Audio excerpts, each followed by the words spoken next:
Insya Allah pada kesempatan kali ini kita akan membahas tentang kisah dua sahabat Nabi yang bukan hanya sekedar sahabat ya, tapi buah hati Nabi Muhammad SAW, qurrata a'yunnya baginda Nabi Muhammad SAW, Al-Hasan wal Husain.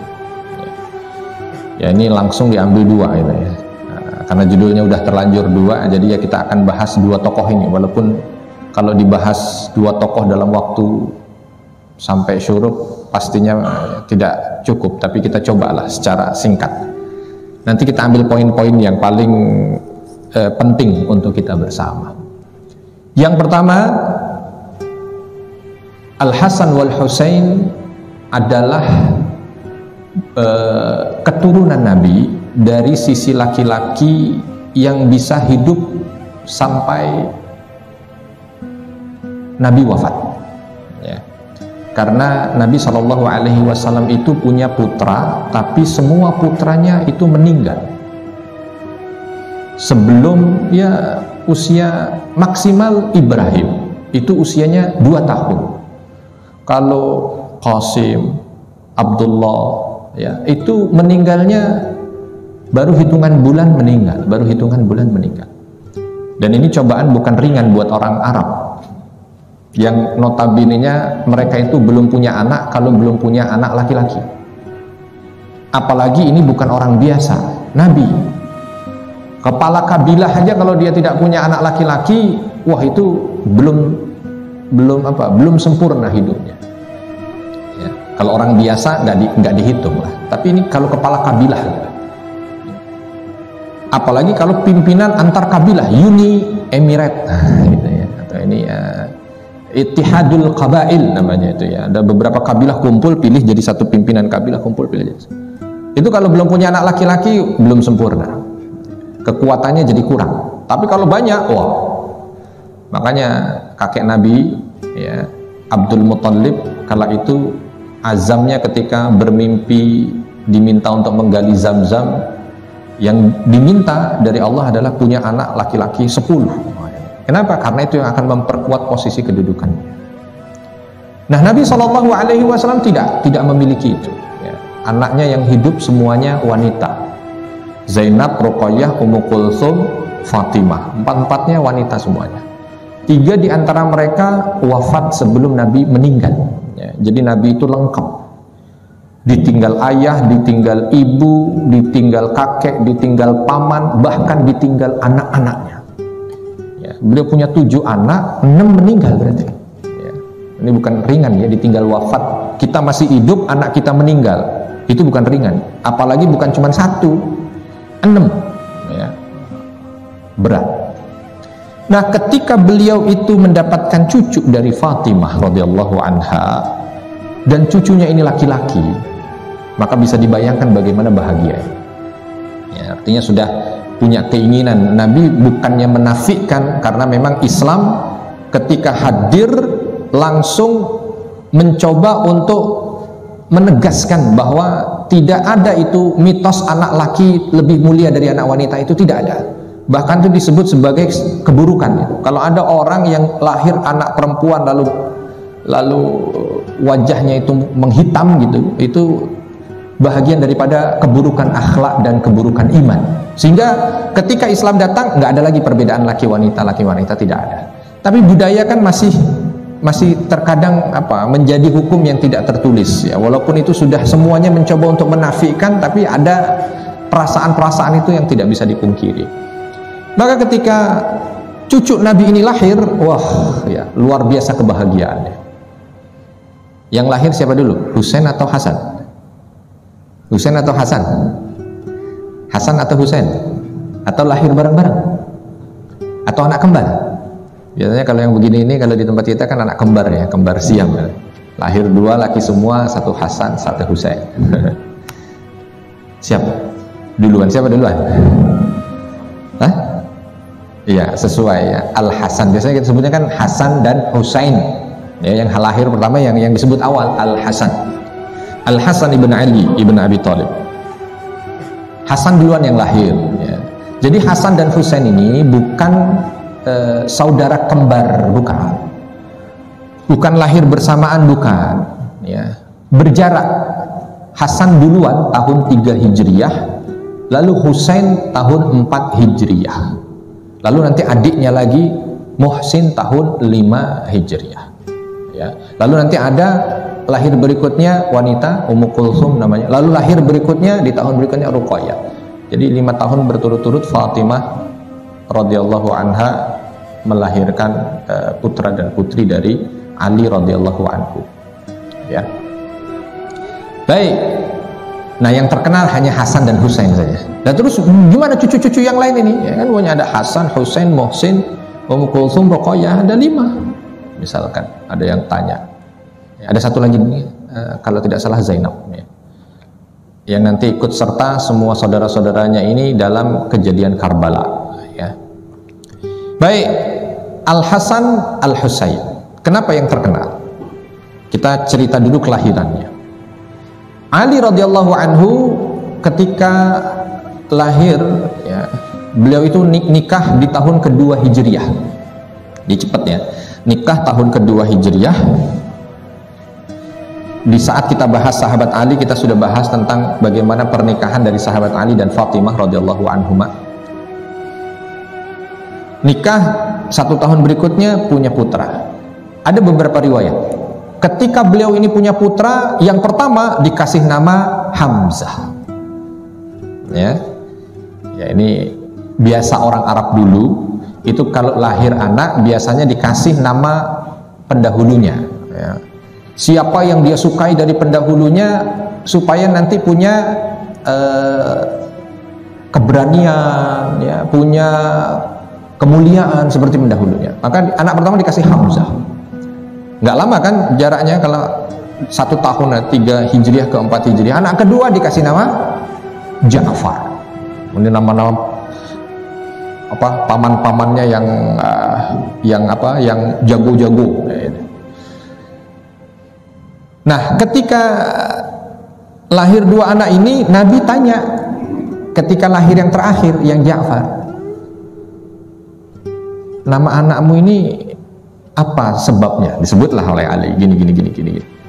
Tapi Nabi mengatakan, sesungguhnya aku dapat perintah untuk memberi nama 2 anakmu ini dengan Al-Hasan dan Al-Husain.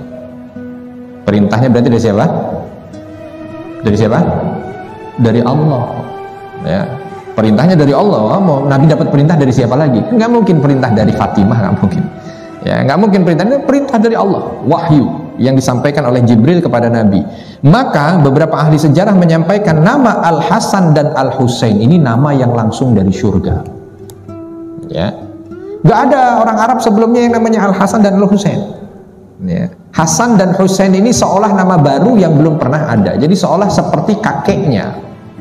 Ya, seperti kakeknya Nabi Muhammad SAW ketika dikasih nama Muhammad, itu orang Arab belum ada yang punya nama Muhammad. Ya. Ini dikasih nama Hasan, Husain. Ya. Berarti Hasan itu sudah punya nama Hamzah selama 1 tahun, baru ganti nama. Orang dulu ganti nama mudah, nggak kayak kita sekarang. Kalau kita ganti nama harus pakai kecatatan sipil. Kalau orang dulu itu lahir namanya lain, begitu dia balik namanya lain, ya, nanti begitu dia menikah namanya lain. Itu punya banyak nama. Ya biasa orang dulu. Nanti punya kunyah lagi karena tidak punya sertifikat yang harus ditulis namanya, tidak ada kartu keluarga, tidak ada KTP, tidak ada paspor. Ini satu riwayat. Riwayat berikutnya, nah ini yang lebih rajih, atau bukan lebih rajih lah, lebih sering disebut oleh para ahli sejarah. Ali radhiyallahu anhu ketika punya nama anak, Ali kala itu yang masih muda ya. Ini kita pernah bahas kehidupan sahabat Ali radhiyallahu anhu yang punya metamorfosis kehidupan. Ya. Dari seorang pendekar menjadi ahlul hikmah ya. Ketika beliau itu lahir, anak pertamanya itu masih menjadi seorang jawara. Jawara Ali ini Masya Allah luar biasa ya. Beberapa peperangan ditunjukkan betapa luar biasa ilmu bela dirinya dan keberanian sahabat Ali. Jadi begitu lahir anak pertamanya langsung dikasih nama Harb ya. Harbun, Harb ya, itu nama Harb, nama Sokhr, nama apa itu untuk jagoan itu, karena Ali pengen anaknya juga jadi jagoan Harb artinya perang. Maka ketika Nabi tanya, apa yang kamu beri nama untuk anakku ini, wahai Ali? Ya. Maka Ali menjawab, samaituhu harban ya Rasulullah. Sambil gendong anak itu. Ali mengatakan, aku beri nama dia Harb ya Rasulullah. Langsung Rasul dengan senyuman mengambil cucunya itu dan mengangkat tinggi dan mengatakan, la bal huwa al Hasan. Tidak, dia aku beri nama Hasan. Yang nggak berani bantah Ali, sebab mertuanya Nabi. Kalau mertuanya bukan Nabi ya mungkin agak sedikit, saya kan bapaknya, gitu. Enggak. Kalau orang sekarang akhirnya dikasih jalan tengah, ya, dikasih dua-duanya, namanya jadinya Muhammad Harb Hasan, gitu ya. Jadi semuanya biar dapat. Panjang banget saya kalau kasih akekah. Ini anak namanya 4 suku kata nih. Iya, Ustaz. Bapaknya mau kasih nama, kakeknya mau kasih nama, ibunya mau kasih nama, biar adil. Sampai kemarin ada berita yang di rame pengajuan, dia punya nama berapa kata itu, suku kata. 12 suku kata. Ibunya mau pokoknya semua. Masa di catatan sipil nggak cukup. Luar biasa ini. Nah, tapi Nabi ketika la bal samaituhu al Hasan, enggak, aku beri nama cucuku ini Al Hasan. Ya karena memang kalau mau dikasih nama, Ali punya semangat gitu kan, pengen anaknya jadi pejuang, maka dikasih nama Harb. Tapi kan dalam harb itu kadang-kadang kan ya, dalam perang itu tidak semuanya baik ya, dan nilai positifnya ada kehilangannya, ada apa, maka Nabi tidak menginginkan itu ya, maka diganti namanya dengan nama Al Hasan. Lahir bulan Ramadan, pertengahan Ramadan tahun 3 Hijriah. Ya, berarti saat puasa ya, karena puasa itu diwajibkan tahun 2 Hijriah, ada puasa Ramadan. Tahun 2 Hijriah perang Badar ya. Beliau lahir tahun 3 Hijriah ya. Terus kalau Al-Husain lahir bulan Sya'ban tahun berikutnya. Jadi kurang lebih 11 bulan setelah lahirnya Al-Hasan, lahirlah Al-Husain ya. Nah ketika Al-Husain lahir sama, wah ya udah nggak apa-apa dah, anak pertama kata Ali mungkin dalam hati gitu radhiyallahu anhu, saya nggak kasih nama, tapi anak kedua ini harus saya yang kasih nama. Begitu lahir langsung dikasih nama apa? Harb lagi. Masih semangat Ali sampai tahun 5 Hijriah masih semangat, tahun 6 Hijriah masih semangat, karena masih menaklukkan benteng Khaybar, nanti menjadi panglima besar. Begitu dikasih nama Harb, Nabi datang lagi tanya, apa kamu kasih nama anakku ini wahai Ali? Samaituhu harban ya Rasulullah, saya kasih nama Harb wahai Rasul. Berharap diterima kali ini, tapi kata Nabi diambil sambil cucunya, la bal samaituhu Al-Husain. Enggak, aku kasih nama cucuku ini Al-Husain. Enggak jadi lagi ya, jadi 2 anak, Hasan, Husain. Tahun berikutnya, di tahun kelima lahir lagi anak lelaki lagi. Langsung Ali, kalau ini kayaknya udah habis Hasan, udah Husain, mau siapa lagi? Nabi mau kasih nama kan. Maka begitu Nabi datang lagi ditanya, siapa nama anakmu ini wahai Ali? Nama anak ini Harb ya Rasulullah. Coba 3 kali Harb terus ini. Ya 3 keinginan ya. Nabi sambil senyum mengatakan, la bal samaituhu Al-Muhassin. Dalam riwayat yang lain Al-Muhsin. Jadi anak ketiga yang laki-laki ini namanya Al-Muhassin atau Al-Muhsin. Sama-sama dari suku kata yang sama, Hasan. Ya udah akhirnya ya nggak bisa lagi. Tahun berikutnya lagi lahir anak tapi perempuan, nggak mungkin dikasih nama Harb. Perempuan nggak mungkin dikasih nama Harb. Lahir tahun berikutnya perempuan lagi, nggak mungkin dikasih nama Harb. Ya, jadi udah namanya dikasih nama, dan Nabi ya tidak campur tangan untuk nama yang perempuan itu, dikasih nama saudara ibunya ya, saudara Fatimah ya, dikasih nama Ummu Kulthum dan Ruqayyah serta Zainab. Nah kita balik ke 2 tahun. Nah Muhsin bagaimana Ustaz? Kan ada 3 ini, kenapa yang diingat selalu Hasan dan Husain? Karena Muhsin itu juga meninggal di usia kurang lebih 2 tahun ya, atau sebelum 2 tahun meninggal dunia Muhsin. Jadi tersisa cucu Nabi yang laki-laki itu Hasan dan Husain ya. Lahir tahun 3 Hasan, lahir tahun 4 Husain ya. Berarti Nabi meninggal umur Hasan dan Husain kurang lebih 6 dan 7 tahun ya. Relatif masih kecil kakeknya meninggal. Tapi beliau hidup di masa di mana Islam itu sudah relatif stabil, Islam sudah betul-betul dalam tahap penyempurnaan wahyu. Jadi beliau itu hidup ya di masa bagaimana Nabi banyak memberikan pengajaran. Ya, karena kemarin ada beberapa sahabat yang kita bicarakan, itu biasanya ada poin membahas tentang bagaimana masuknya Islam beliau, gitu. Karena pasti sebelumnya jahiliyah, Nah, ada beberapa sahabat yang lahir itu sudah memang dalam kondisi Islam, bapak ibunya Islam, maka dia pasti lahirnya ya jadi seorang Muslim. Nah, ini juga begitu. Apalagi besar di Baitin Nubuwah, Hasan dan Husain ini. Dan hadis-hadis yang berbicara tentang keutamaan Ahlul Bait itu banyak setelah Hasan dan Husain lahir. Ya. Dan ini kita yakini bersama bahwa ini adalah sebuah wahyu dari apa yang disampaikan oleh Nabi, kan tidak.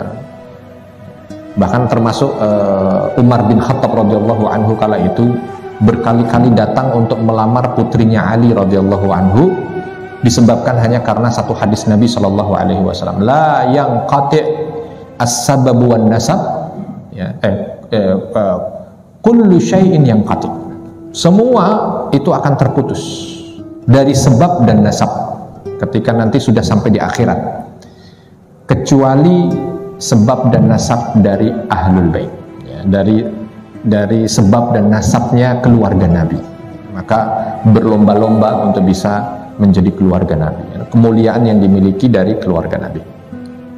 Nah, Al-Hasan dan Husain hidup di masa itu, hidup dengan kasih sayang ayahnya, hidup dengan kasih sayang ibunya, hidup dengan kasih sayang kakeknya. Hasan Husain ini lengkap nih.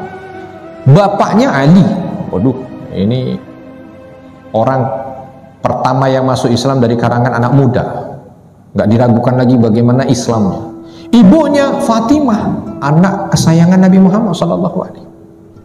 Kakeknya Nabi Muhammad SAW. Neneknya Khadijah. Waduh, udah ini paling lengkap.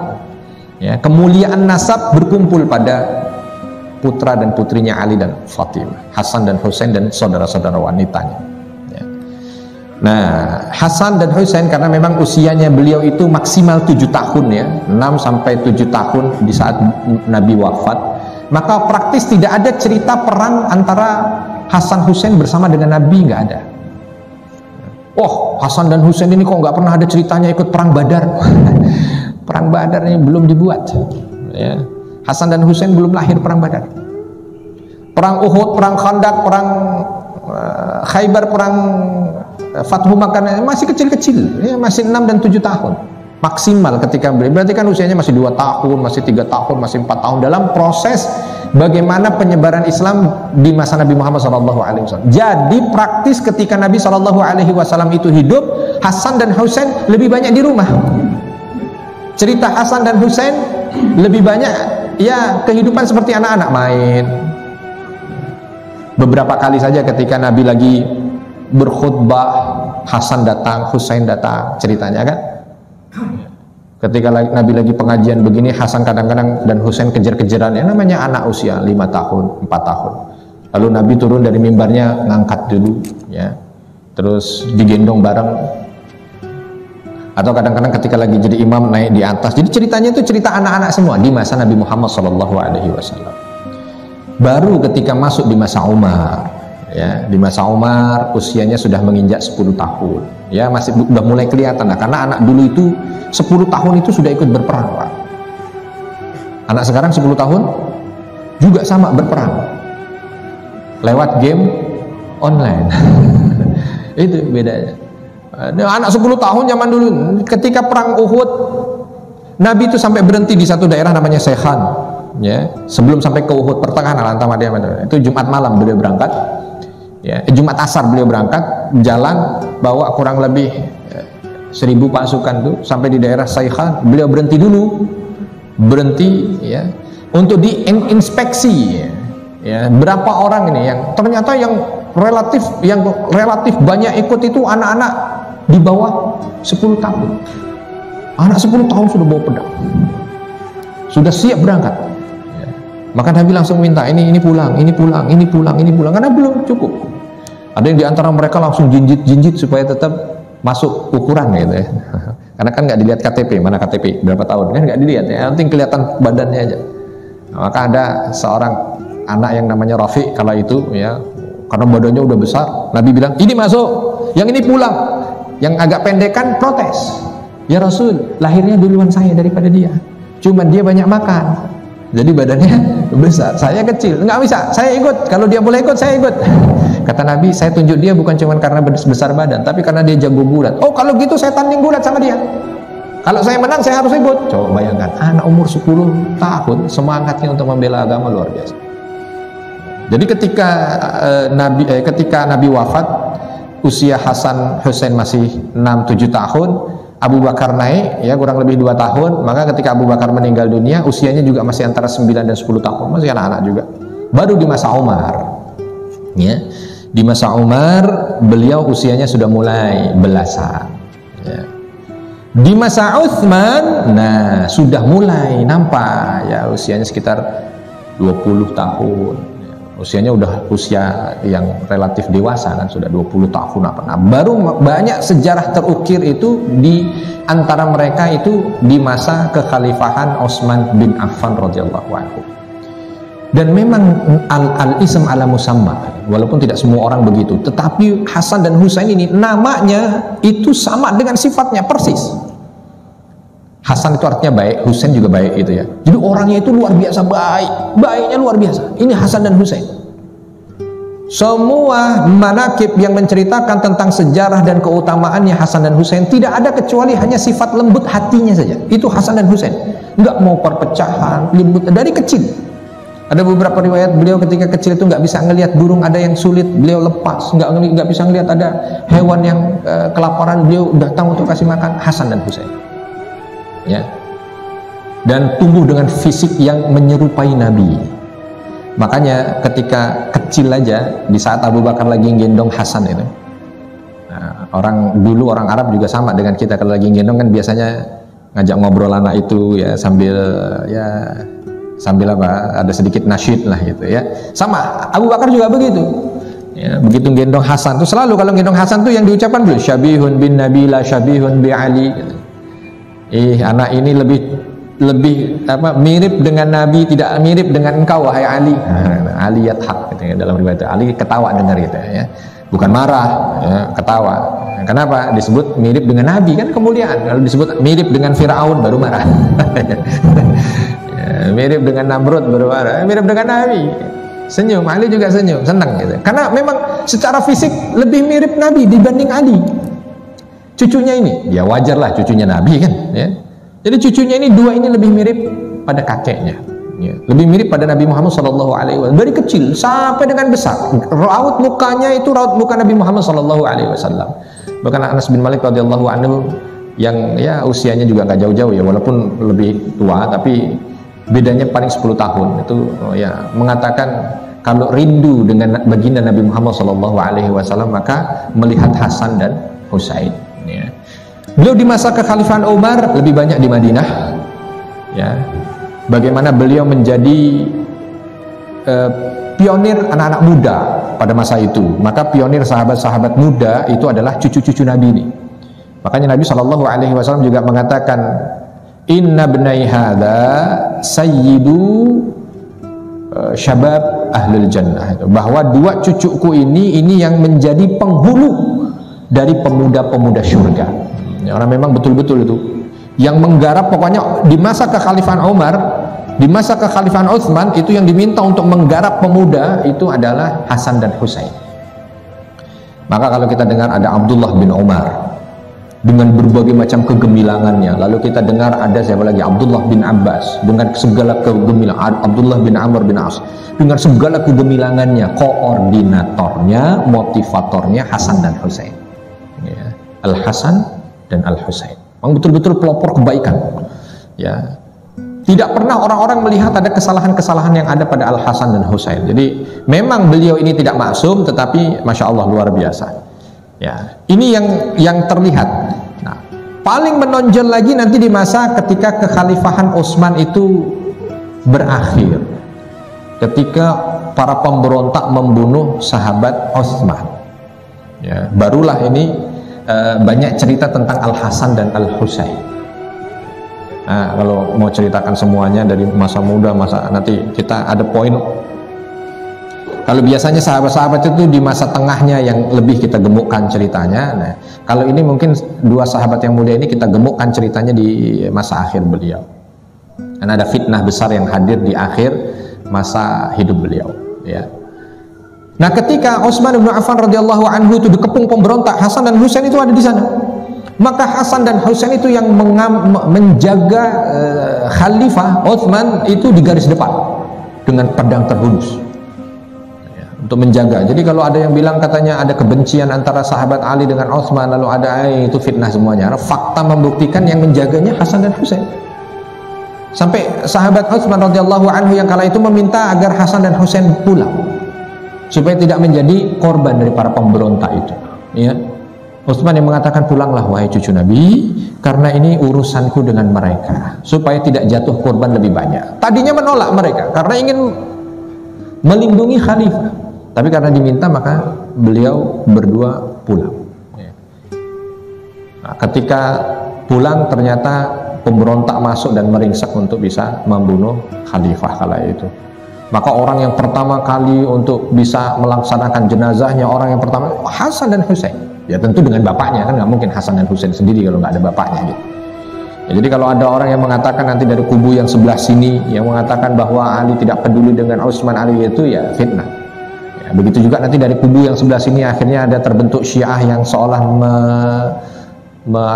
memberatkan Ali dan menjatuhkan semua yang ada afiliasi dengan Utsman, itu juga sama fitnah. Ya. Intinya begitu, sampai ketika sang ayah menjadi khalifah, Hasan dan Husain betul-betul terlihat kebijaksanaannya, karena memang betul-betul Hasan dan Husain ini tumbuh, ya kan, relatif balighnya itu saat bapaknya sudah berubah metamorfosis, gitu ya, sudah berubah dari jawara menuju ahlul hikmah, gitu. Jadi mungkin ketika usia Hasan dan Husain ini usia baligh, maka ayahnya itu mendidiknya itu dengan kebijaksanaan, udah bukan dengan pedang lagi. Maka terbentuk lebih kepada orang yang bijak luar biasa. Bahkan ketika terjadi perang Jamal, perang Siffin, yang pertama kali memberikan nasihat kepada ayahnya agar tidak terjadi perang itu adalah Al Hasan dan Husain. Wahai ayahanda, apakah tidak dilihat lagi madharat yang akan ditimbulkan? Selalu Al Hasan dan Husain. Dan itu diikuti oleh sahabat Ali kala itu. Ya, tetapi kondisi yang akhirnya membawa sampai terjadi perang Jamal dan perang Siffin. Sampai akhirnya ayahandanya juga dibunuh. Ya, dibunuh oleh Khawarij. Siapa yang membunuh sahabat Ali? Ibn Muljam namanya, Abdullah ibn Muljam. Ya, dibunuh oleh Khawarij, dan ketika dibunuh geger itu, ya, seluruh dunia Islam kala itu hampir terjadi peperangan yang luar biasa, karena 80% mayoritas umat Islam memilih Hasan untuk menjadi khalifah setelah Ali, karena memang tidak ada yang lebih pantas dari Hasan. Hasan ini sahabat memang junior, lahirnya usianya muda kan, dan ketika Ali meninggal dunia itu hampir seluruh sahabat senior sudah meninggal dunia. Tinggal tersisa sahabat-sahabat yang tadinya di masa ini istilahnya dulunya sahabat junior, tapi sekarang juga udah 30 tahun dan 40 tahun. Nah, ini penghulunya, pimpinannya, ya, tokohnya di antara sahabat-sahabat junior itu ya Hasan. Ya.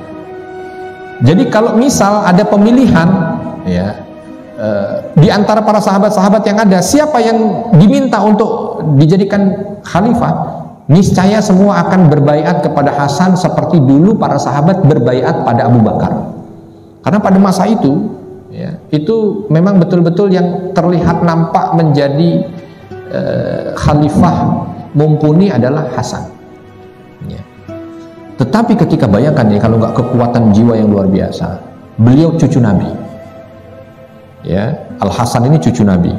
80% orang baiat beliau. Tinggal sisa 20% ahlu Syam saja, ya, di bawah Muawiyah. Muawiyah bukan tidak mau baiat Hasan. Sama ketika Muawiyah tidak mau baiat Ali, bukan tidak mau baiat Ali dan ingin menjadi pimpinan. Enggak. Muawiyah juga sahabat, ya, kita tidak boleh ada fitnah di sahabat, kan, karena hadisnya melarang itu.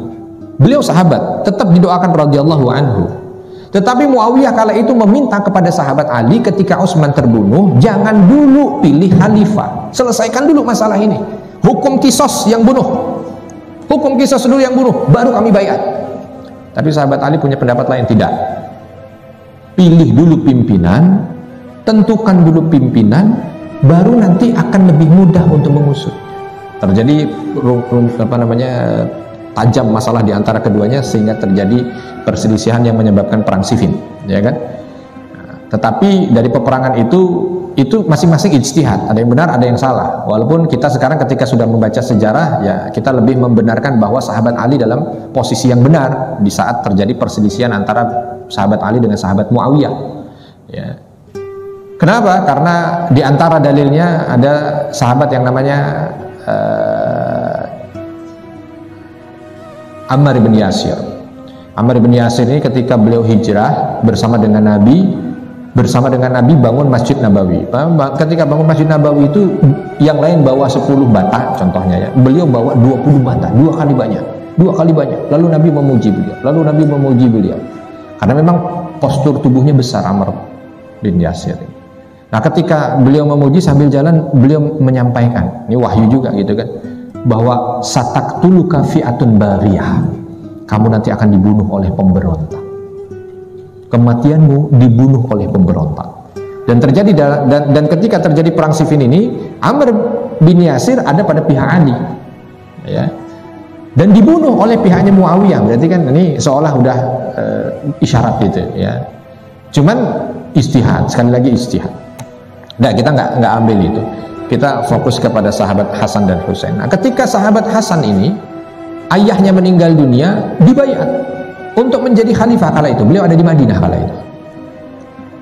Tapi ketika beliau melihat masih ada walau hanya 20-30% yang tidak membayat, terbayang lagi pada beliau bagaimana nanti kejadian perang Siffin. Ini tumpah darah lagi nih. Kaum muslimin jadi korban lagi. Akhirnya beliau yang datang menuju ke Syam, jumpa dengan Muawiyah. Lalu sampai di Syam jumpa dengan Muawiyah. Tadinya dikira udah mau perang karena udah dengan jumlah pasukan yang relatif lebih banyak. Kalau mau perang menang. Walaupun pasti akan banyak darah kaum muslimin tertumpah lagi seperti Siffin. Maka beliau mengatakan, wahai sahabat Muawiyah, aku datang ke sini untuk memilihmu menjadi pemimpin. Coba bayangkan, ya, untuk memilihmu menjadi pemimpin. Karena darah kaum muslimin jauh lebih mahal. Darah kaum muslimin jauh lebih mahal. Silahkan, kalau ingin memimpin, pimpin. Kamu yang memimpin, aku yang ikut denganmu. Coba bayangkan bagaimana ini. Makanya betul ketika beliau sedang digendong oleh Nabi Muhammad SAW, Nabi sampai bersabda, wahyu lagi kan pasti, inna bni hada, bahwa cucuku ini nanti akan menjadi juru damai ketika terjadi perselisihan besar antara kaum muslimin. Ya, perselisihan dua kelompok besar antara kaum muslimin. Memang kalau mau dirunut gitu ya, kalau ada istilahnya perkiraan gitu ya. Perkiraan kalau kala itu Hasan tidak meletakkan jabatan pimpinannya lalu tidak memberikan pada Muawiyah. Walau mungkin secara teori ini hanya 30% dan ini 70%, tapi ketika terjadi peperangan mungkin itu yang akan menyelesaikan sejarah kebesaran Islam. Ya. Karena ini nanti perang, ini Muawiyah memang 30%, tapi kekuatan perangnya umat Islam itu ada di Syam. Ya, dari segi perbendaharaan apa segala macam, oh ini ada di Syam, kekayaannya juga ada di Syam. Jadi kalau perang walaupun ini banyak orang tapi kalah senjata. Jadi kalau perang bisa dibayangkan, mungkin bisa selesai Islam itu di masa itu dan tidak ada lagi di muka bumi Islam. Seperti kita lihat bagaimana perang saudara yang menghancurkan Romawi, perang saudara yang menghancurkan Yunani, hilang sama sekali itu negara walaupun dulu adidaya karena perang sendiri. Makanya betul-betul ketika Nabi menyampaikan ini akan menjadi juru damai, itu bukan hanya yang akan menjadi orang memperbaiki dua kelompok yang bersih, itu bukan hanya sekedar ini perang begitu saja, enggak. Habis Islam itu kalau perang itu terjadi. Maka beliau betul-betul diserahkan aja, udah datang. Ya. Dan ketika menyerahkannya bukan jadi oposisi yang jadi oposisi yang sakit hati gitu, enggak. Ya nih saya kasih ya, tunjukin coba ada. Akhirnya di belakang coba, bisa enggak tuh, bisa enggak. Ya, nggak bikin manas tuh kan, setiap kebijakannya diomongin nggak bagus tuh, nggak begitu. Bahkan beliau yang ikut serta untuk menjadi prajuritnya Muawiyah ketika ada futuhat-futuhat yang dilakukan oleh Muawiyah. Yang paling fenomenal di masanya Muawiyah itu adalah menaklukkan Konstantinopel, dan itu Hasan dan Husain menjadi pasukannya. Ini untuk menunjukkan ketika Hasan memberikan tampuk pimpinan itu kepada Muawiyah, memang betul-betul diberikan dengan kelapangan hati dan memang betul-betul mencerminkan bagaimana sosok Hasan itu. Ya, ini yang nama sesuai dengan sifatnya. Karena memang orang baik, betul-betul baik Hasan. Ya, ini Hasan. Dan Hasan ini punya banyak keturunan karena beliau itu selalu istiqomah istri 4. Nah, bapak-bapak kan istiqomah istri 1. Ya, sama-sama istiqomah, beda jumlah. Ya, beliau nggak pernah ini meninggal 1 nikah, meninggal 1 nikah. Ya, ada beberapa yang cerai menikah lagi. Ya. Kenapa? Karena memang beliau anak cucu Nabi lah. Ya, pastinya ya, banyak yang punya keinginan untuk bisa menjadi keluarga tadi yang disebut Ahlul Bait. Sama dengan Husain juga begitu. Makanya Hasan istrinya banyak. Ya, istrinya banyak itu tetap pada koridor syar'i 4 itu tadi ya, dan anak keturunannya banyak. Makanya sekarang itu yang disebut Habib dan lain sebagainya itu pasti jalurnya kalau tidak ke Hasan ya ke Husain, ya ke Hasan dan ke Husain, karena memang dari awal beliau ini diberikan kemudahan oleh Allah Subhanahu Wa Taala untuk punya keturunan, ya. Punya keturunan muda, istrinya banyak, jadi memang betul-betul banyak itu yang ada pada beliau. Ini Al Hasan, ya. Nah, ketika beliau itu meletakkan pimpinannya, seolah Muawiyah ini luruh hatinya, kok ada orang baik seperti ini. Baru juga disampaikan bahwa aku ini bukan ingin jadi pimpinan, tidak, aku ingin supaya darah saudaraku Utsman itu bisa dihukum. Ya, maka kata Hasan, silahkan kalau begitu, silahkan. Mungkin selama 5 tahun kurang lebih kepemimpinan ayahku belum tercapai keinginan itu, sekarang kau coba. Bahwa betul, Muawiyah langsung di tahun pertama mau mencoba untuk mencari, tapi sama udah 3 tahun berjalan nggak bisa diselesaikan. Baru Muawiyah kala itu ngomong juga kepada Hasan, baru aku tahu ternyata apa yang disampaikan ayahmu benar. Aku sendiri pun yang sudah diberikan kekuatan full tidak berhasil menyelesaikan pembunuh Utsman. Ya, memang begitulah adanya. Makanya sahabat Ali istihadnya begitu. Lalu di situ keluar, nanti sepeninggalku engkau yang jadi khalifah wahai Hasan.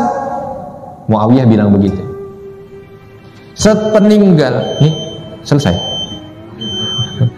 Sepeninggalku engkau yang akan menjadi khalifah wahai Hasan. Ya, Hasan bukan orang yang cari jabatan, ya. Bukan orang, wah ya siap-siap kalau begitu langsung dikirim orang untuk ngeracun Muawiyah. Enggak begitu. Ya, karena dulu kan jabatan itu sampai meninggal. Ya. Maka Hasan ya hanya senyum saja, terima itu.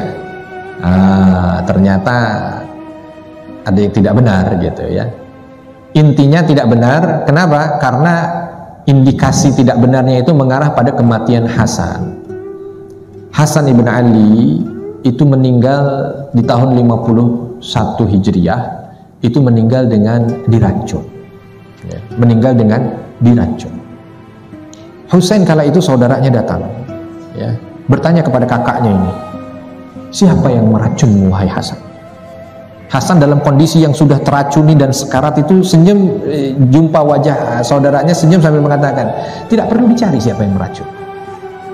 Kenapa harus kita cari siapa yang meracun? Coba bayangkan ya, di kondisi yang seperti itu hatinya itu masih baik banget. Kata Husain, ya melihat kondisi saudaranya yang begitu, karena diracun dengan racun yang menyiksa lah gitu, tidak yang racun langsung meninggal gitu, enggak, tapi racun itu keji gitu. Ya. Husain melihat kondisi seperti itu mengatakan, kau sebut namanya, aku yang akan mengambil balas dan menuntut balas. Oh, kalau kita kan senang tuh, sebut ya, kayaknya si pulan, pokoknya adili. Oh, kalau kita begitu kan. Hasan enggak, senyum lagi dia bilang, kenapa kita harus tuntut balas? Kalau aku sebut nama seseorang yang dia itu meracunku dan ternyata benar, ya kalaupun sekarang aku balas, balasannya tidak akan seadil apa yang akan nanti Allah balas buat dia. Jadi kalau aku tidak balas, walau aku tahu orangnya, Allah yang akan balas. Selesai sudah perkara. Apalah hidup dunia ini. Dan kalau ternyata aku sebut namanya dan ternyata salah, betapa mengerikannya untukku. aku sudah mengakhiri hidup dengan sulit dan ternyata nanti di akhirat aku harus berhadapan dengan keadilan Allah yang juga sulit buatku. Maka lebih baik tidak aku sampaikan. Biar. Coba bayangkan, akhirnya meninggal dunia. Makanya banyak versi. Ada yang mengatakan yang meracun adalah seorang wanita yang diutus oleh Yazid, ya, untuk menjadi orang terdekatnya, ya, lalu meracun. Karena Yazid tahu kesepakatan antara bapaknya dan Hasan, yang kalau meninggal Muawiyah nanti yang menjadi khalifah Hasan, ya. Yazid maka merasa, wah ini bahaya juga gitu. Walaupun ini versi, ya kalau saya mengikut mana yang benar, karena ada nanti versi yang lain lagi. Ya, ada orang Khawarij juga yang kembali untuk meracun Hasan. Lalu ada lagi dari pendapat kubu Syiah sendiri, karena Syiah ini punya akidah yang agak repot.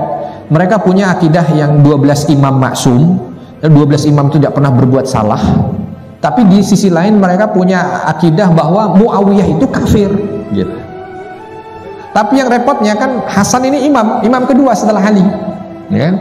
Ali, imam kedua Hasan, imam ketiga Husain, imam ketiga Ali Zainal Abidin, imam keempat. Nah, imam keduanya kok ternyata meletakkan jabatan memberikan kepada orang kafir yang namanya Muawiyah, gitu menurut mereka. Kan jadi agak bingung mereka. Kalau kita sih simpel aja, kenapa harus dijadikan bingung? Ya ini sahabat, ini juga sahabat, udah sahabat, bisa salah bisa benar, udah selesai, nggak perlu dibikin-bikin. Nah, akhirnya mereka ada yang mencoba untuk supaya ini tidak berkepanjangan kesulitan-kesulitan yang harus mereka pikirkan dari apa yang dilakukan oleh Hasan, gitu ya.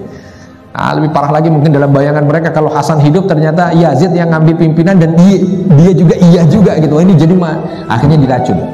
Macam-macam lah. Tapi intinya karena Hasan sendiri tidak, radhiyallahu anhu, tidak mencari siapa yang meracunnya, maka kita juga kita berhenti untuk ya sudahlah, kita jadikan ya sesuatu yang kita dengar saja.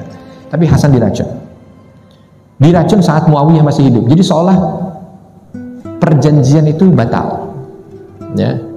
Berjalan masih perjanjian batal, kalau nanti meninggal Hasan duluan yang berhak untuk menjadi khalifah. Tapi ternyata wafat terlebih dahulu kan. Husain masih ada. Tapi kan perjanjiannya bukan antara Muawiyah dan Husain. Maka ketika tahun 58 Hijriah, nah ini ada beberapa ulama yang mengatakan ini ijtihad yang kurang pas dari seorang Muawiyah. 2 tahun menjelang dia meninggal dunia. Muawiyah kan 60 ya Hijriah. 2 tahun sebelum Muawiyah meninggal dunia itu dia kasih wasiat bahwa yang akan menjadi khalifah sepeninggalku adalah anakku Yazid. Wow, rame ini. Karena Muawiyah ini hanya punya satu anaknya, Yazid. Ya, anaknya hanya satu saja, Yazid, dan dia tidak punya anak lagi karena dia tidak bisa punya anak lagi sebab dia pernah ditusuk ya oleh Khawarij juga.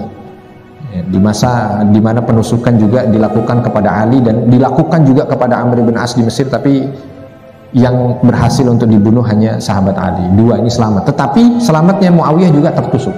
Dia nggak punya anak lagi, hanya Yazid. Nah, saat itu ijtihad. Nah, kita juga kan tidak boleh berprasangka buruk, karena di luar sana kalau kita baca pasti akan banyak prasangka buruk terhadap Muawiyah. Ya. Ini adalah sebuah kesalahan, tapi dia tetap sahabat yang harus dihormati. Maka ya sudahlah, mungkin ijtihadnya dia melihat bahwa di masa Muawiyah itu damai, umat ini sudah tentram, udah stabilitasnya itu terjaga semua, baik ekonomi, keamanan. Kalau nanti pindah ke yang lain lagi, Muawiyah belum tahu, karena yang dia tahu bisa menjadi pimpinan setelahnya hanya Hasan, yang lain tidak. Nah, ini kalau jatuh ke yang lain, kalau tidak segera diberikan wasiat siapa pemimpin setelahku, nanti akan jadi repot, ribut segala macam. Yang ditakutkan, yang hancur adalah Islam. Itu yang ada mungkin di benak sang Muawiyah. Nah, kalau kita maunya husnuzon, maka ditunjuklah anaknya, karena dia yang sudah persiapkan anaknya, dididik untuk menjadi pemimpin apa segala macam, udah siap ini yang lebih gampang. Madorotnya menurutku lebih dikit. Walaupun pasti ada madorotnya, ada yang nggak terima segala macam. Tapi ternyata ini juga tidak bisa dipandang seperti itu. Kenapa? Karena para sahabat juga masih banyak yang jauh lebih layak di Madinah. Ada Abdullah bin Zubair, ya, yang kala itu menjadi sahabat senior dan pemimpin brilian. Makanya nanti yang menentang ini, yang di ujung tombaknya setelah Husain meninggal dunia adalah Abdullah bin Zubair. Ada Abdullah bin Abbas, walaupun beliau adalah seorang pengajar, tidak mau misalkan ini, tetapi beliau kan setidaknya bisa dimintai pendapat karena beliau adalah ulamanya para sahabat. Tapi itu tidak oleh Muawiyah. Ya mungkin Muawiyah mengambil ijtihad kan, karena kalau dilihat dari khalifah yang 4 termasuk dari Nabi, itu cara memilih pemimpin itu berbeda-beda di antara mereka. Maka kalau ditanya bagaimana cara memilih pemimpin dalam Islam, ya tidak satu cara.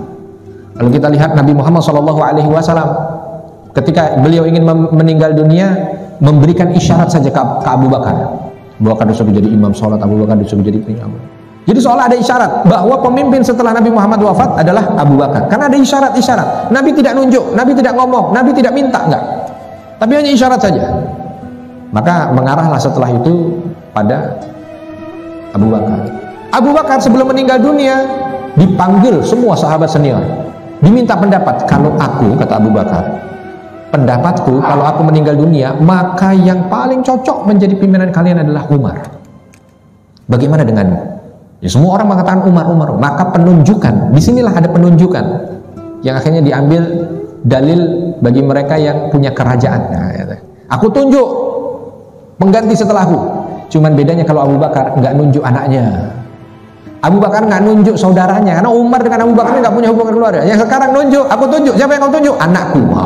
Yang ditunjuk anaknya. Beda. Oh, Abu Bakar. Umar bin Khattab tidak menunjuk. Umar bin Khattab hanya memilih calon, dipilih 6 calon. Baru setelah beliau di masa kritisnya menyampaikan, pilih di antara 6 ini, jangan keluar dari 6 ini untuk menjadi pimpinan kalian. Ini modelnya beda-beda di antara satu dengan yang lain. Nah, Muawiyah mungkin melihat ada sisi penunjukan, maka dia tunjuk. Cuman masalahnya yang ditunjuk anaknya. Maka ramai itu. Termasuk yang antara yang ramai Husain. Karena Husain yang merasa menjadi pewaris dari Hasan, tapi ternyata kok Hasan tidak ditunjuk. Husain tidak ada masalah kala itu, karena Husain tidak ada kepikiran untuk menjadi seorang khalifah, itu nggak ada. Ambisi pun tidak ada. Tetapi ketika beliau sedang tenang berada di Madinah, datang utusan dari Yazid. Masih ada waktu Bapak Ibu, sampai Karbala ya, boleh ya? Kita percepatlah. Datang utusan dari Yazid di Syam, meminta semua sahabat itu untuk membaiat. Karena yang tidak membaiat itu hanya dari Hijaz saja, dari Mekah dan Madinah ini belum membaiat Yazid. Yang lain sudah membaiat semuanya. Padahal ini intinya juga, Mekah Madinah intinya. Maka datang utusan, baiat Yazid. Yang lain mengatakan Abdullah bin Zubair, minta waktu, aku mikir dulu.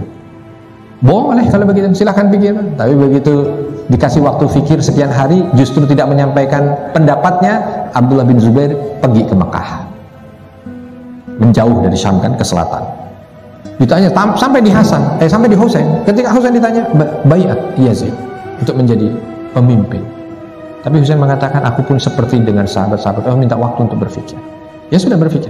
Tapi ketika berpikir ternyata berangkat juga ke Mekah. Begitu didatengin rumahnya udah pada nggak ada. Jadi seolah tanda bahwa tidak mau. Nah, di saat berada di Mekah, penduduk Kufah, tempat di mana dulu ayahandanya Ali bin Abi Thalib itu memindahkan ibu kota dari Madinah ke Kufah. Ya. Di zaman Abu Bakar masih di Madinah ibu kota, Umar di Madinah, Utsman di Madinah, Ali pindah ke Kufah. Satu alasannya kenapa dipindah, karena di antara kaum muslimin ini yang masih berselisih di Syam untuk membaiat beliau menjadi khalifah, maka beliau arahkan mendekati Syam di Kufah supaya gampang komunikasi. Tapi ternyata seperti apa yang disampaikan oleh sahabat Ali, aku tinggal di lokasi, di suasana, di tempat, di lingkungan yang aku bosan dengan mereka, mereka pun bosan denganku. Yang aku memusuhi mereka, mereka mengisyaratkan betapa ngerinya penduduk Kufah, ya. Penduduk Irak lah gitu secara umum. Makanya Irak itu sampai sekarang sulit untuk bisa ditaklukkan penduduk aslinya. Ya. Kenapa? Karena modelnya memang begitu. Ini penduduk Kufah nih. Penduduk Kufah itu, ini ada orang Kufah di sini, ada orang Irak ini, susah diatur, itu orang Irak, orang Kufah susah diatur, banyak yang mengkhianat, gampang disogok. Jadi pemimpin di sana itu ya yang punya duit, apa segala macam. Saddam Hussein bisa begitu lama untuk menjadi pemimpin itu jempol banget. Bukan apa-apa, dari dulu, jangankan mereka, sekaliber para khalifah dinasti Bani Abbasiyah saja. Itu ketika beliau membuat kota di Baghdad, membuat kota di Samarra, itu apa penduduknya orang-orang Irak asli? Enggak. Penduduknya bukan orang. Kalau waktu di Syam, dinasti Bani Umayyah asli Arab banyak. Tapi begitu di sana enggak. Orangnya disingkirkan, yang dimasukkan bangsa Turk. Bangsa Turk. Kenapa? Karena para khalifah tahu susah menaklukkan ini. Ini yang bisa-bisa dia sendiri yang meracuni saya. Kalau saya mati bukan cuma saya aja yang hancur, Islamnya hancur. Makanya apa? Disingkirkan hegemoninya orang-orang asli sana, dimasukkan bangsa Turk.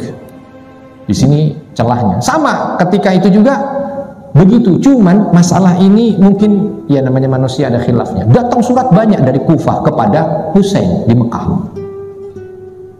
Kami siap membaiatmu, kami siap membaiatmu, kami siap membaiatmu. Datanglah kemari. Kalau penduduk Mekah tidak mau mendukungmu, datang kemari. Kami siap dengan sekian ribu pasukan untuk mengambil hakmu. Kaum muslimin terzalimi, kamu macam-macam lah. Husain baca satu surat masih gak dibaca. Baca satu. Tapi kalau udah ribuan surat datang, tiap hari datang. Bukan WA ya, belum ada WA, belum ada DM, surat datang, surat. Surat datang itu di bawah siapa, Pak? Kalau orang dulu di bawah siapa? Surat. Di bawah siapa? Hah? Kalau sekarang kan mungkin datang 1000 surat, itu aja kita udah GR. Datang 1000 surat dukungan di WA itu aja udah GR. Padahal cuma dikirim pakai WA gitu. Ini bukan dikirim pakai WA bakal zaman dulu. Dikirim pakai apa? Merpati itu kalau punya, ya, misalkan orang Madinah mau kirim surat ke Madinah, ya, dia bawa merpati dari Madinah. Dia bawa kemana dia lempar, merpati pasti lainnya. Kalau bukan orang Madinah bagaimana mau kirim merpati? Maka yang dikirim apa? Utusan, Pak. Jadi datang surat sama orang, datang surat sama orang, datang surat sama orang. Tiap hari ada datang. Assalamualaikum. Waalaikumsalam. Dari mana? Kufah. Bawa surat. Tiap hari 35 orang. Kan otomatis merasanya, wah ini bukan sembarangan kalau begitu. Ya. Akhirnya kala itu sahabat Husain meminta sepupunya Muslim, anak pamannya Aqil, Muslim bin Aqil. Berarti Aqil ini anaknya siapa? Aqil ini saudaranya siapa? Saudara bapaknya Husain. Bapaknya Husain siapa? Ali bin Abi Thalib. Ya, Ali itu punya 4 saudara laki-laki. Berarti pamannya Husain itu ada 3. Aqil ini tadi yang punya anak Muslim ini tadi, ya. Ja'far ibn Abi Thalib. Ali ibn Abi Thalib. Satu lagi siapa? Anaknya Ali bin Abi Thalib siapa? Anaknya Abi Thalib siapa namanya? Lagi. Aqil, Ja'far, Ali dan Thalib, Abu Thalib namanya. Abu Thalib. Hampir aja saya kasih hadiah umroh. Kan panggilannya Abu Thalib, bapaknya Thalib. Ya, berarti anaknya namanya Thalib. Udah saya sebut 3 kurang 1. Thalib nggak saya sebut itu kan. Ali, Ja'far, Aqil, Thalib. Ya. Aqil punya anak namanya Muslim, sepupu dekat dengan Husain. Diminta, Muslim, pergi ke Kufah deh, cek ini bener apa enggak. Karena masih hangat dalam ingatan betapa pengkhianatan orang Kufah. Bapaknya sendiri dikhianati orang Kufah. Khawarij yang berhasil membunuh, coba bayangkan, Khawarij ngirim 3 utusan untuk bunuh Ali, untuk bunuh Muawiyah di Syam, untuk bunuh Amr bin As di Mesir. Tapi ini nggak berhasil karena dilindungi oleh penduduknya. Sahabat Ali yang dibunuh karena nggak dilindungi oleh orang Kufah. Maka masih hangat di dalam ingatan kan oleh Husain. Maka cek dulu. Memang tiap hari datang 3, 4 sampai beberapa waktu. Nah, ribuan yang datang, Pak. Dicek. Muslim bin Aqil berangkat. Ketika Muslim bin Aqil berangkat di sana, ya, di sana ada kerabatnya namanya Urwah bin Hani. Tinggal di rumah kerabatnya yang kala itu menjadi gubernur Kufah, Nu'man bin Bashir. Seorang sahabat juga. Tapi karena sahabat yang nggak mau cawe-cawe, karena Nu'man bin Bashir dipilih oleh Yazid, pimpinannya Yazid, atasannya Yazid, maka nggak mungkin mendukung orang yang ingin mengambil alih kekuasaan Yazid. Tapi Nu'man juga nggak mau melawan para sahabat, udah diam aja. Ini ada perkumpulan Muslim bin Aqil ngumpulin orang, bener kamu mau dukung Husain, bener kamu mau dukung, bener sampai terkumpul 4.000 orang. 4.000 pasukan dengan 100% orang Kufah siap dukung, dan Kufah kala itu menjadi kekuatan, ya. Jadi di utara itu ada 2 kekuatan, Syam atau Kufah. 2 ini aja. Ini punya kekuatan. Kalau udah di antara 2, mau pegang Syam atau pegang Kufah. Kalau dia pegang dua-duanya udah selesai. Tapi kalau dia pegang Kufah, bisa lawan Syam, pegang Syam bisa lawan Kufah. Ini dua kekuatan besar lah masa itu. Ya, bahasa kita begitu biar gampangnya. Apalagi ini udah ditambah dengan Hijaz. Maka ketika semua begini, kirim surat Muslim bin Aqil ke Husain yang kala itu sedang haji, ya, sedang tahun haji Dzulhijjah. Ingin niat haji, cuman di Tarwiyah baca surat itu, berangkat wahai sepupuku, karena ternyata benar seluruh penduduk Kufah kala itu seluruh penduduk Kufah saat ini akan siap menjadi pendukung. Husain tidak pengen jadi pimpinan, enggak. Husain hanya sekedar ingin meluruskan bagaimana supaya tidak ada keresahan di antara kaum muslimin. Kalau memang Yazid harus jadi pimpinan, harus benar caranya. Kalau memang ternyata nanti kaum muslimin tidak menginginkan dia, ya jangan sampai kaum muslimin terzalimi. Maka berangkat. Tapi ketika ingin berangkat di hari Tarwiyah itu, ya, ternyata di Kufah sudah lain ceritanya. Yazid bergerak cepat, dapat informasi dari intel bahwa terjadi pergerakan di Kufah. Ketika terjadi pergerakan, disinyalir pergerakan pemberontakan, takut Yazid. Kenapa? Kok tadi saya bilang Kufah basis besar. Maka langsung dikirim lagi surat untuk menanyakan pada gubernurnya kala itu, Nu'man. Nu'man, apa benar di Kufah terjadi gerakan mendukung Husain? Kala itu Nu'man bin Bashir, ya, karena beliau juga nggak mungkin bermusuhan dengan cucunya Nabi, kan beliau sahabat yang masih lurus. Ya akhirnya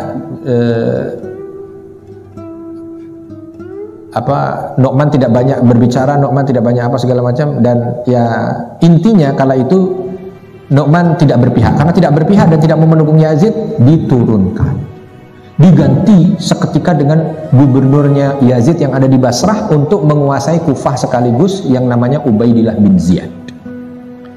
Ya, ini pionir juga dari peristiwa Karbala. Ubaidillah bin Ziyad jadi. Nah, begitu dia jadi pimpinan, wah dia langsung. Ya, karena lokasinya juga tidak di lokasi dia di Kufah, maka saya sampaikan riwayat-riwayat yang ini. Begitu dia tahu bahwa ini adalah pendukung, ya, Husain, dikerahkanlah di hari itu jumlah pasukan besar untuk memerangi 4.000 orang yang sudah mendukung Husain. Tapi begitu memerangi ternyata betulan ini. Dikira orang Kufah ini kan, ya memang Kufah terkenal dengan pengecutnya. Ya, terkenal dengan pengecutnya. Jadi kalau umpama dia mau perang itu, wah, kalau udah ketahuan kalah, pulang. Tapi begitu disampaikan, waduh, mereka 4.000, pasukannya Ubaidillah hanya 1.000. Wah, masih berani orang Kufah. Maju kalau berani. Wah, laporlah ini Ubaidillah ke Yazid. Kita pasukan cuma 1.000. Kirim lagi tambahan supaya bisa memerangi mereka. Shh, jangan. Kamu ke sini. Dengan cepat datang ke Syam, langsung dikasih kepingan-kepingan emas. Saya paling tahu orang Kufah. Kasih aja emas ini pada mereka. Kasih emas ini pada mereka, kita bisa menang tanpa perang. Betul, langsung Ubaidillah. Yang tadinya mau dilawan, jangan lawan dulu, jangan lawan dulu. Jangan bunuh saya. Saya bawa ratusan onta, bawa emas buat kalian. Wow. Bagi semuanya ini. Muslim bin Aqil masih di situ. Yang tadi 4.000, gara-gara emas itu tinggal jadi 300. Mohon maaf ya Muslim, ya tadi sih saya mau dukung kamu, tapi ternyata waduh ini yang bisa untuk saya dagang. Politik uang. Dan drastis sekali itu, ya. Dari 4.000 jadi tinggal 300. Nah kalau tinggal 300 kan gampang. Yazid, Ubaidillah bin Ziyad punya 1.000, lawan 300 dikepung. Karena tahu jumlahnya lebih banyak, yang 300 menciut. Tinggal sisa 3, dan 300 tinggal sisa 3. Yang lain pulang. Pulangnya ada yang diambil sama bapaknya. Kamu ini ikut-ikutan, ayo pulang. Oh, ada yang diambil istrinya, ada yang pulang, tinggal sisa 3, 6 maning. Padahal surat sudah dikirim ke Mekah. Ya, sudah dikirim ke Mekah. Berangkat, ayo. Husain, semua orang Kufah dukung Anda. Dulu belum ada ini, Pak. Belum ada laporan langsung. Ya, belum ada live. Ternyata mereka tidak mendukung kita lagi. Nggak ada, udah nggak ada. Ya, lain cerita, berangkat Husain. Begitu berangkat, ini udah di jalan. Di sini ternyata tinggal 3. Begitu mau dihukum mati, Muslim bin Aqil kan diminta, baiat kamu kepada Yazid. Kata Muslim, enggak. Saya di sini akan mengambil haknya Husain. Kalau enggak kamu dihukum mati. Kalau begitu biarkan saya sholat. Sholat disertai 3 orang ini tadi kan belakangnya. Sholat, begitu sholat, muslimin akhir assalamualaikum, assalamualaikum, 3 orang ini udah gak ada, Pak. Sudah gak ada. Artinya dia baiat Yazid dan tidak mau dukung Husain lagi. Tinggal sisa Muslim bin Aqil sendiri. Kata Muslim bin Aqil, boleh kamu sekarang pancung saya, hukum saya, tapi biarkan saya kasih wasiat dulu. Ya, kata Ubaidillah bin Yazid, ya silakan kalau kamu kasih wasiat. Mau kamu kasih wasiat kepada siapa? Dia lihat orang sekitarnya. Di situ ada Abdullah bin Amr bin As. Dipanggil Abdullah bin Amr bin As. Mohon maaf, Umar bin Sa'ad ibn Abi Waqqas. Ada Umar bin Sa'ad, dipanggil Umar bin Sa'ad. Kamu adalah kerabat yang paling dekat denganku. Aku titip surat, sampaikan kepada Husain. Jangan datang ke sini. Ternyata semua dukungan mereka palsu, ternyata mereka pengkhianat, ternyata mereka dunia yang dicari, ternyata betul semuanya. Sampaikan ini segera. Ya, karena kerabat Amr bin Sa'ad, walaupun dia adalah orangnya Yazid ya, ini wasiat disampaikan. Cuman ini udah berangkat dari Mekah, ini udah berangkat ya, sekitar kurang lebih 70 lah, dan hanya anggota keluarganya. Karena Husain ketika berangkat semua sahabat menghadang Abdullah bin Abbas sampai dipegang. Wahai Husain, jangan berangkat ke sana. Itu kota pengkhianat. Apa kamu tidak ingat? Kamu segala macam lah. Tapi Husain tetap jalan. Sampai Abdullah bin Umar, itu anaknya Umar bin Khattab itu, tahu bahwa Husain udah berangkat. Padahal udah 3 hari berangkat itu. Dikejar naik kuda. Begitu sampai dicegah, jangan berangkat, pulang ke Mekah. Tapi nggak mau. Pokoknya semua sahabat nyusul supaya nggak mau. Barulah sampai di daerah Qadisiyah namanya, pertengahan antara Jazirah Arab dengan Kufah. Datang Umar bin Sa'ad ibn Abi Waqqas bawa suratnya Muslim yang sudah terbunuh tadi itu. Aku sampaikan surat ini dari Muslim, dan Muslim sekarang sudah terbunuh. Dibuka, ternyata isinya ini pengkhianat. Pulang. Husain kala itu, baik kalau gitu kita pulang. Nah, tapi di 70 orang itu ada anaknya Muslim, ada istrinya Muslim, ada sepupunya Muslim bin Aqil yang dibunuh di sana. Maka mereka bilang, nggak mau. Kalau mau pulang, tapi kami akan tetap ke Kufah, akan menuntut balas. Karena itu Husain merasa bertanggung jawab kan, saya ngajak kok tiba-tiba pulang. Ya udah kalau gitu kita berangkat, kita tegakkan kisos. Karena Islam kan ada rule-nya. Kita tegakkan kisos. Kenapa dibunuh? Kita tegakkan kisos. Berangkat ke sana. Dikirim beberapa orang gitu dari Ubaidillah bin Yazid ini. 1000 pasukan pertama untuk hadang dia. Ya, Al-Hur pertama yang panglimanya. Tapi Al-Hur ini masih baik imannya. Begitu menghadang, wahai Husain, stop, jangan berangkat ke sana, pulang. Tidak, aku tidak mau pulang, aku akan berangkat. Baiklah kalau begitu, tapi aku tidak mau melawanmu. Walaupun perintahnya harus menghadang, melawanmu, kalau perlu dibunuh, tapi aku tidak. Karena kau cucu Nabi, bagaimana aku bisa melaksanakan ini pada orang paling mulia yang pernah ada di tanah ini? Pulang. Marah itu panglimanya Ubaidillah karena nggak. Dikirim lagi berikutnya panglimanya masih baik juga Amr. Ya, Umar ibn Sa'ad ini pulang, nggak mau. Pulanglah wahai, aku kerabatmu, aku orang buruk kalau kau sana. Pulang dulu, nanti silahkan ditata, diatur bagaimana setelahnya untuk kisos, tapi pulang dulu. Minta waktu sholat akhirnya. Ya, begitu sholat datang ini. Husain ya, di keesokan harinya bilang sama utusan ini, sampaikan ya langsung kepada Yazid, karena nggak mau kepada Ubaidillah, karena Ubaidillah ini yang bunuh Muslim kan, harus dituntut balas. Sampaikan kepada Yazid, aku akan memilih di antara 3 pilihan. 1, aku ke daerah perbatasan. 2, aku pulang ke Mekah. Atau 3, aku akan membaiat Yazid. Tapi aku tidak mau datang ke Ubaidillah bin Ziyad karena dia yang sudah membunuh saudaraku. Aku justru akan menuntut kisos pada dia, supaya nanti anaknya Muslim bin Aqil nggak juga marah kalau ada. Akhirnya Amr bawa ya. Abdullah bin Ziyad terima itu, tadinya juga sudah oke, tapi ternyata ada 1 orang yang namanya Syamr ibn Dil Zaujan, panglimanya juga fasik. Ini bukan fasik aja nih, orang yang ahli maksiat lah itu ya. Dia bilang, jangan kau terima, itu merendahkanmu. Coba bayangkan, pilihannya tidak ada yang turut padamu. Ini seolah dia merendahkan kamu, ingin langsung ke Yazid. Nggak ada pilihan, kecuali 1 pilihannya, datang kepadamu sekarang. Udah dia dekat ini, karena kala itu di Karbala sudah, lokasinya di Karbala. Makanya ketika Husain sampai di tanah itu istirahat bikin tenda di sana, Husain tanya, ini namanya apa tempat ini? Namanya Karbala, wahai Husain. Oh, karbun wa bala. Tempat ini karbun tuh bencana, bala ya bala gitu kan. Tempat ini tempatnya bencana dan bala. Tapi ternyata masya Allah ya, kalimat itu yang akan menjadi kalimat yang melukiskan tempat itu gitu. Gak lama akhirnya si gubernur ini tadi, Ubaidillah bin Ziyad, kemakan omongannya panglima ini. Kalau begitu nggak ada pilihan, nggak ada tiga pilihan, nggak ada apa, datang bawa ke sini. Kalau nggak mau perangi. Yang disuruh jadi pimpinannya orang fasik ini tadi, Syamr bin Diljaujan. Berangkat dia, 1000 pasukan dibawa. Cuman mau menghalau, wah mana kok 4.000 pasukan dibawa, cuman mau menghalau 70 orang. Nggak masuk di akal. Begitu sampai di sana, ada 30 panglima di bawah Syamr ini membelot. Ya, karena mereka juga ada yang diantara mereka tabiin, ada yang diantara mereka sahabat mendekat pada Husain. Kenapa kamu membelot tadi? Bagaimana aku mau membunuh cucu Nabi Sallallahu Alaihi Wasallam? Orang paling mulia aku. Nah, karena pimpinannya ini orang fasik gitu ya, diminta, ayo borgol dia, bawa semuanya kayak, nggak mau melawan kan? Kalau melawan bunuh. Akhirnya betul diperangi, 4.000 lawan ya 70 tambah 30 panglima yang gabung jadi 100. Semuanya tidak ada yang membela diri, semuanya menuju ke Husain untuk melindungi Husain. Dan semuanya juga dari pasukan yang 4.000 ini tadi, nggak ada yang mau bunuh Husain, cucu Nabi, siapa yang mau bunuh?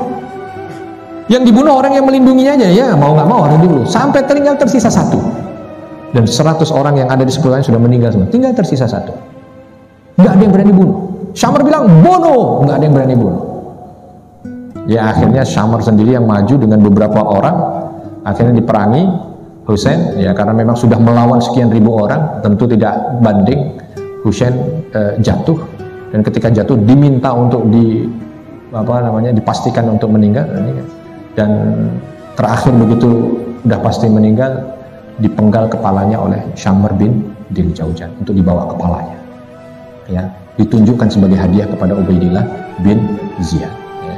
Dari Ubaidillah bin Ziyad dibawa menuju ke Yazid bin Muawiyah, ya karena orang dulu itu modelnya begitu kan, ya tidak juga nih, pokoknya intinya untuk sebagai bukti bahwa dia sudah memenangkan pertarungan, kepala pimpinan itu harus dibawa, dilihat itu. Tapi begitu Yazid melihat, menetes air matanya, bagaimana aku bisa melihat cucu Nabi diperlakukan seperti ini. Ya. Itu kurang lebih, masya Allah, udah lebih kita ambil waktu panjang ya. Kalau ada kesalahan saya mohon maaf, dan kepada Allah mohon ampun. Subhanakallahumma wa bihamdika, asyhadu an la ilaha illa anta, astaghfiruka wa atubu ilaik. Sebelum saya tutup, di depan ada nasi pecel juga dari Pawon Sehat Putih, nanti mungkin ya yang kebagian bisa mencicipi ya. Sekian, mudah-mudahan manfaat. Assalamualaikum warahmatullahi wabarakatuh.